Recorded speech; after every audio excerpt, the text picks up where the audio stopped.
So today I've tried to create a little workspace, Montessori workspace for a young toddler, with the idea that perhaps you can use some of these ideas to create a space for your little one at home.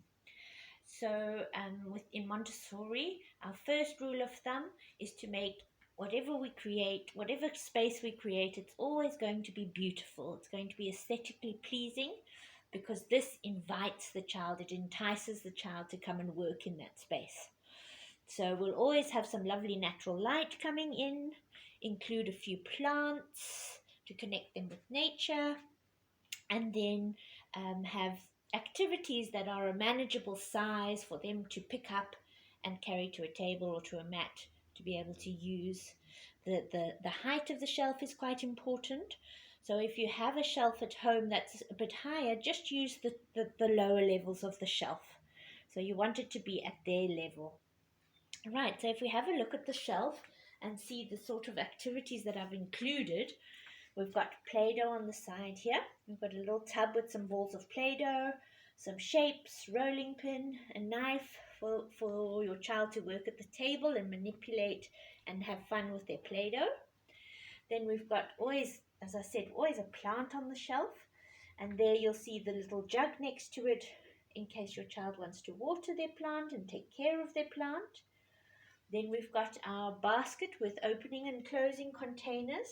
These are for your child to learn how the different opening and closing mechanisms work, and they will love this. They will love to sit and attempt opening each of the different containers.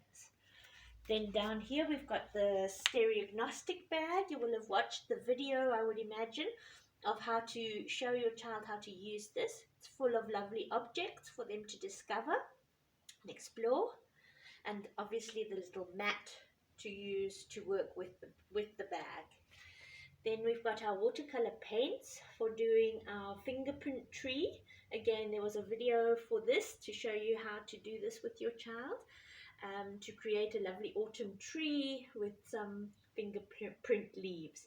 Always have a nice pile of those templates. There's the little template that you can use to create the tree, and have a good pile of them so that your child can come back and repeat that activity whenever they would like to. Then at the bottom there I've got some inset puzzles with the knobs for practicing their pincer grip. Those are always good. And then last, books, so that your child can come and choose a book to read.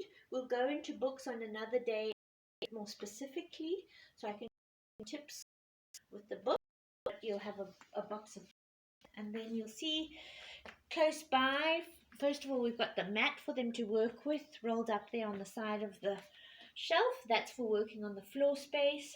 And then if they want to work at the table, they've got a little table, always made beautiful.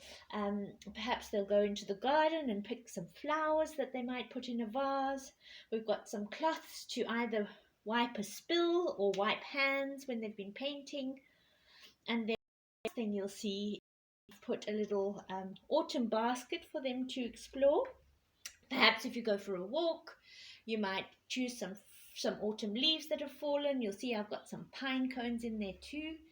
And then your child can sit at their table and just explore the lovely sensations of autumn.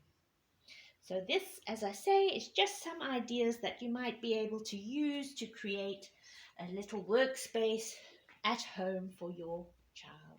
Enjoy!